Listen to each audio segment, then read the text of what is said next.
Vladimir Poutine est actuellement confronté à une crise majeure alors que l'Ukraine a obtenu des preuves indéniables que des combattants nord-coréens participent activement aux côtés des forces russes dans la région de Koursk. Depuis des mois, des rumeurs et des allégations circulent, soutenues par des images de drones et des preuves de soldats nord-coréens décédés sur le champ de bataille. Cependant, la Russie et la Corée du Nord ont constamment nié ces affirmations. Mais samedi dernier, le 11 janvier, le président ukrainien Volodymyr Zelensky a annoncé sur X qu'ils avaient capturé 2 militaires nord-coréens. Bien que blessés, ces soldats capturés ont été transportés en toute sécurité à Kiev, où ils sont actuellement interrogés par le service de sécurité de l'Ukraine. Ce développement marque un moment crucial car ces captifs sont la première preuve vivante de l'implication directe de la Corée du Nord dans la guerre brutale de Poutine. Ce qui est encore plus étonnant, c'est la richesse des informations que les Ukrainiens ont découvertes grâce à cette capture, révélant des détails choquants sur la manière dont les Nord-Coréens sont utilisés dans cette guerre, les conditions difficiles qu'ils endurent et la trahison qu'ils subissent de la part de leurs supposés alliés. Ces preuves pourraient fondamentalement modifier notre compréhension du rôle de la Corée du Nord dans le conflit et exposer les complexités plus profondes du désespoir de la Russie. Mais avant d'aller plus loin dans cette vidéo, je vous invite à vous abonner à la chaîne si ce n'est pas déjà fait et à aimer cette vidéo pour nous soutenir, cela compte beaucoup pour nous. Merci d'avance et reprenons, ce n'est pas la première fois que les forces ukrainiennes capturent des soldats nord-coréens vivants.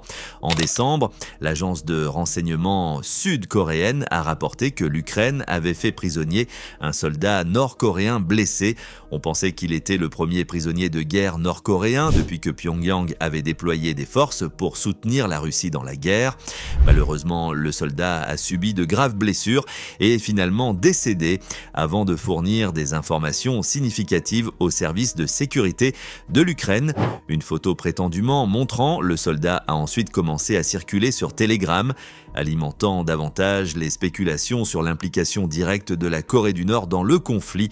Cet incident a marqué un tournant, il est devenu évident que capturer des soldats nord-coréens vivants pourrait fournir des renseignements inestimables sur leurs opérations, leur formation et leur implication globale dans la guerre. Cette prise de conscience a incité les forces militaires ukrainiennes à adapter et à élargir leur stratégie pour cibler spécifiquement les troupes nord-coréennes.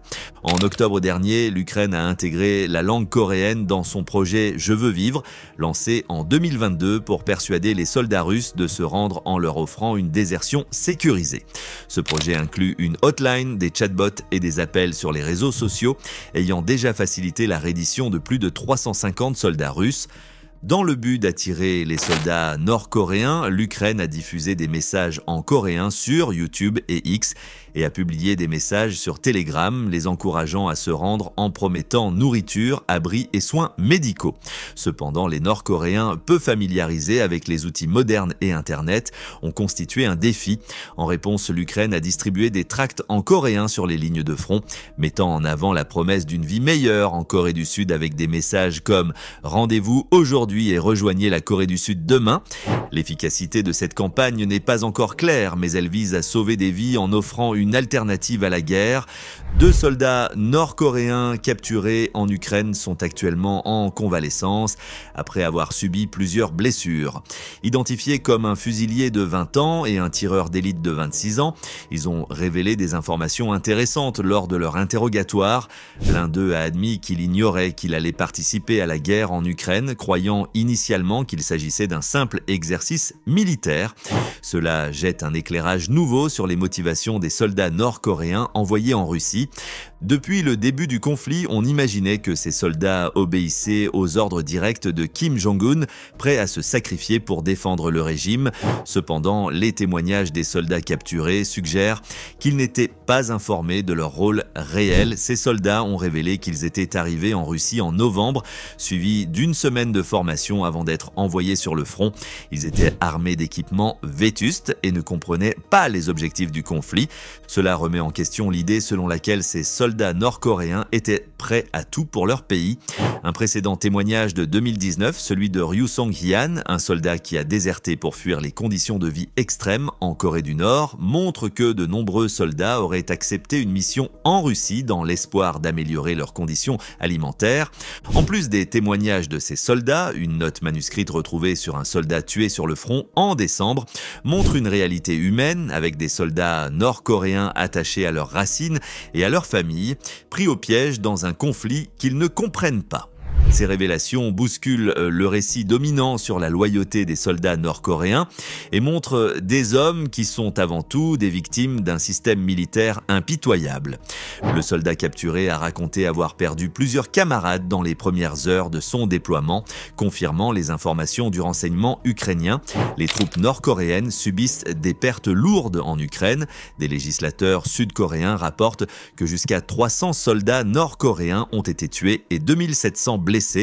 D'autres sources, dont le président ukrainien Zelensky, avancent des chiffres plus élevés, avec jusqu'à 4000 pertes en incluant blessés et tués.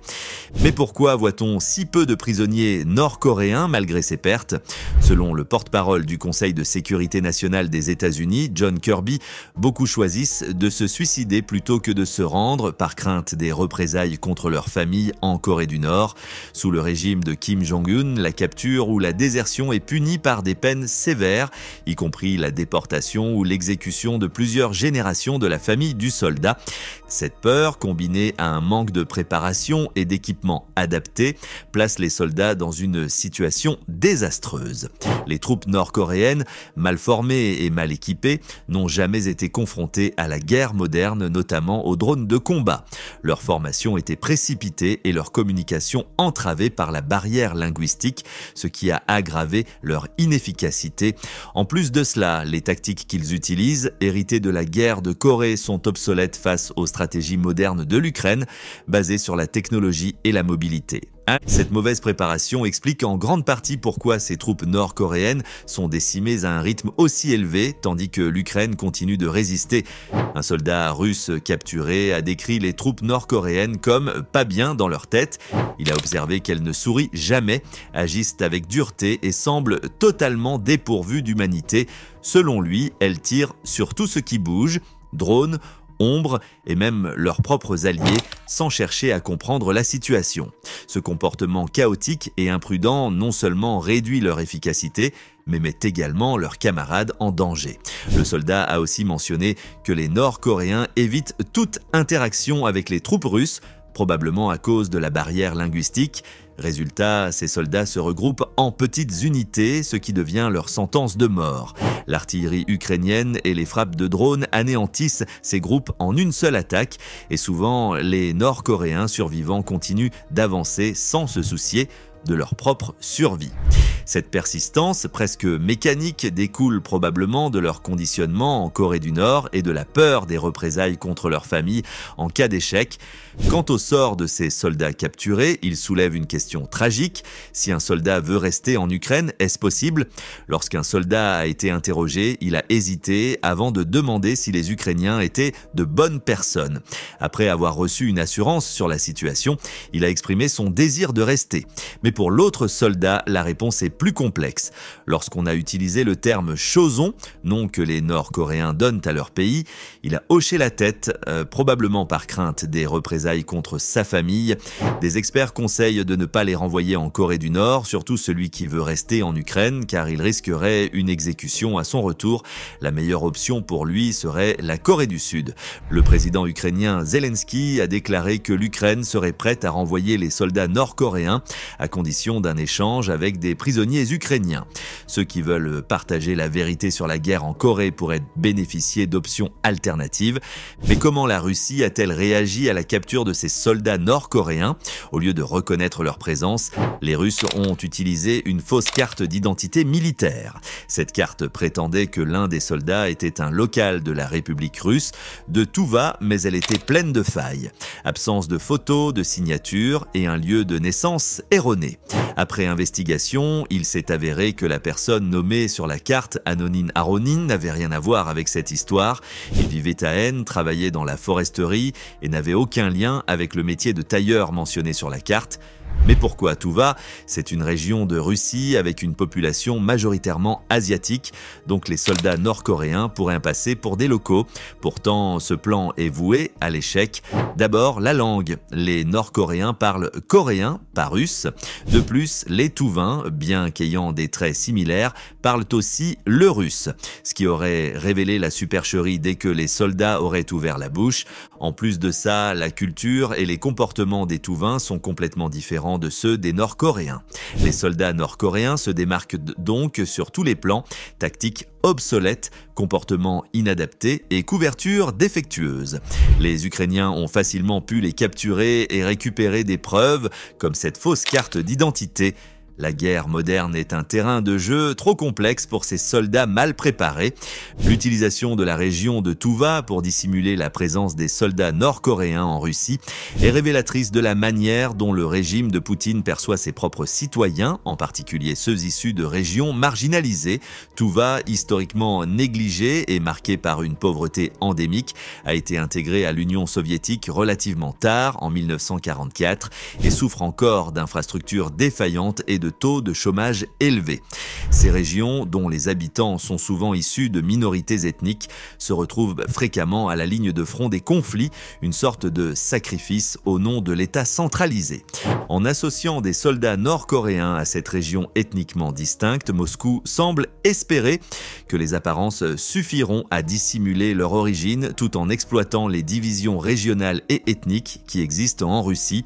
Toutefois, ce stratagème manque de crédibilité à plusieurs niveaux, en particulier en raison de l'incapacité de ces soldats à parler couramment russe ou même le touvain et de leurs différences culturelles évidentes. Pour l'Ukraine, cette situation offre une nouvelle opportunité de mobiliser son soutien international. En exposant les liens entre la Russie et la Corée du Nord, Zelensky met en avant la nature autoritaire et agressive de l'État russe, soulignant que cette guerre dépasse les frontières ukrainiennes pour devenir un affrontement mondial entre démocratie et dictature. Cela s'inscrit dans sa stratégie de renforcer les alliances avec l'OTAN et l'UE.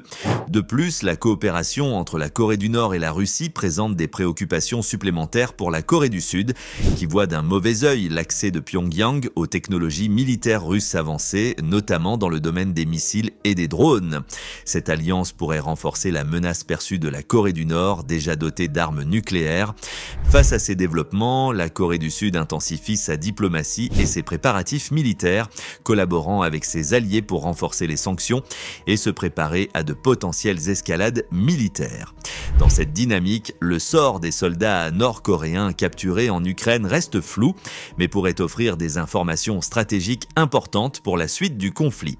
En conclusion, cette situation met en lumière non seulement la complexité des alliances géopolitiques actuelles, mais aussi la manière dont les régimes autoritaires manipulent et exploitent les populations marginalisées pour leurs propres objectifs géostratégiques. Et vous, que pensez-vous de cette déclaration? Dites-le nous dans l'espace des commentaires. Merci d'avoir regardé la vidéo et n'hésitez pas à vous abonner à la chaîne et à aimer cette vidéo. À très bientôt.